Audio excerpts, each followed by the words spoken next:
Hello everybody, welcome back to Screenstars. I'm here today to bring you my review for the 2021 action film, The Handler. A film that is written and directed by Michael Matteo Rossi, and it stars Chris Levine and Rachel Alleg. Now this focuses on Chris Levine's character, Riker Dunn, who... you'll have to forgive me here, just trying to figure out a story here, because this film doesn't have a story. But I'll try my best. It focuses on this character, played by Chris Levine, Riker Dunn, who works for the mob. And then he decides he's not going to work for the mob anymore, for whatever reason. And then the mob boss sends wave after wave of assassins to take him out. That's the story, basically. Right, what are my thoughts on The Handler? Well, this is about as bad as you can get, I think, in regards to an action film. It was dire in many ways, this film. I really struggled with it. I'm going to try and get the positives out of the way first. I thought the production values for a low-budget film here were okay in regards to it. Didn't look overly cheap. The fight scenes were adequately structured and were decently put together, as were some of the shootout scenes. They were of a competent standard, and some of the performances, and I do reiterate, some of the performances, mainly, if I'm honest, Rachel Alleg, who is a bit of a veteran in low-budget films. She's been around a few years now. We're looking at her IMDb page. She's got over 100 films to her name. And she was absolutely fine in the film. Most of everybody else were either middling to very poor.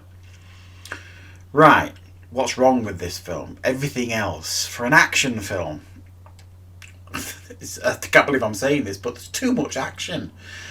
As daft as it might sound as well, this film is almost structured like... an adult film, like a porn film. Not that I watch a lot of porn, but when I did in my youth, when I used to watch it occasionally, the action scenes in this film, or the scenes in between the action scenes, were only there to lead this film to the next action scene, as it is in a lot of porn films, I guess. The scenes in between are only there to lead them to the next sex scene.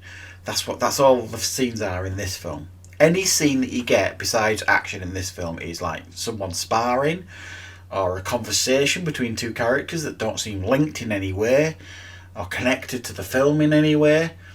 All these characters seem to be strangers, even though they're supposedly linked, and I couldn't most of the time figure out why.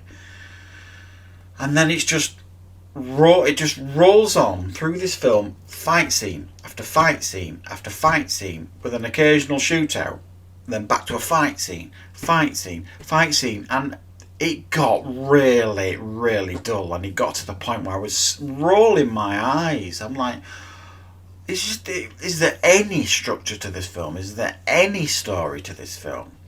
No, there isn't. Other than he's trying to get out from this mob boss, and this mob boss is sending these waves of imbeciles after this main character. And that's what they are.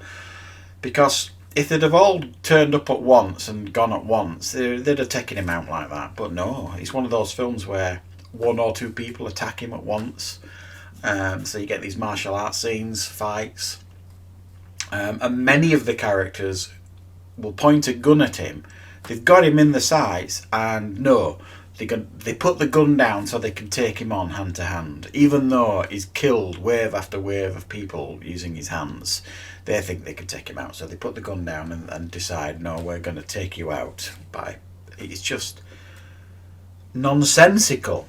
And it gets really boring.